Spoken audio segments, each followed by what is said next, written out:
திருமகள் TV பல்சுவைகள் படைக்கும் பாசறை.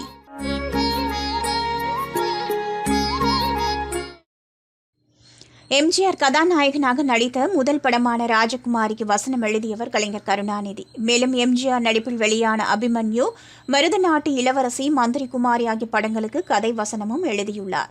எனவே எம்ஜிஆருக்கும் கருணாநிதிக்கும் இடையே நல்ல நட்பு இருந்தது. அண்ணாவின் பேச்சில் ஈர்க்கப்பட்டு தன்னை திமுகவிலும் எம்ஜிஆர் இணைத்துக் கொண்ட பின் கருணாநிதியுடனான நட்பு மேலும் நெருக்கமானது. அரசியல் ரீதியாகவும் இருவரும் இணைந்து செயல்பட்டனர்.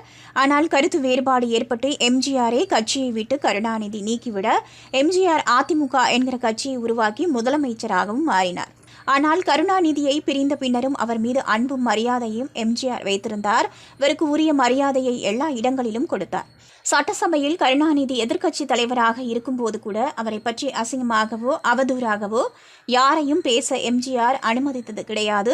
யாராவது மொட்டையாக கருணாநிதி என்று பேசினால் அப்படி சொல்லக்கூடாது, கலைஞர் என சொல்லுங்கள் என சொல்லுவார். ஒருமுறை காரில் அவர் சென்று கொண்டிருந்த போது அவருடன் சென்றவர் கலைஞரை பற்றி அவதூறாக பேச காரை நிறுத்த சொல்லி அவரை கீழே இறக்கிவிட்டு சென்றவர்தான் எம்ஜிஆர்.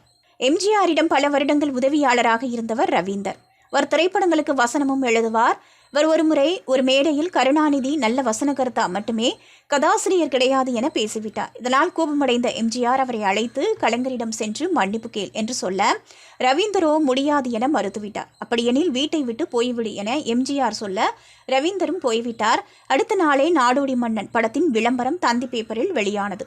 அதில் வசனம் கண்ணதாசன் என இருந்தது. இதனை பார்த்து ரவீந்தர் வேதனைப்பட்டாலும் வீம்பாக இருந்தார். இப்படியே ஒரு மாதம் போனது. இதற்கிடையில் எம்ஜிஆரின் மனைவி ஜானகிக்கு இது பிடிக்கவில்லை.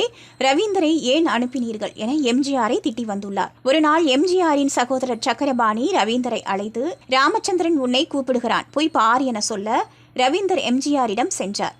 எம்ஜிஆர் அவரிடம் போ என சொன்னால் மொத்தமாக போய்விடுவதா, உன்னை அனுப்பிவிட்டு ஜானகியிடம் திட்டு வாங்கினேன், நீ மீண்டும் எம்ஜிஆர் பிக்சர்ஸுக்கு எழுத வேண்டும் என சொன்னார். ரவீந்தரும் தன்னுடைய வேலையை துவங்கினாராம்.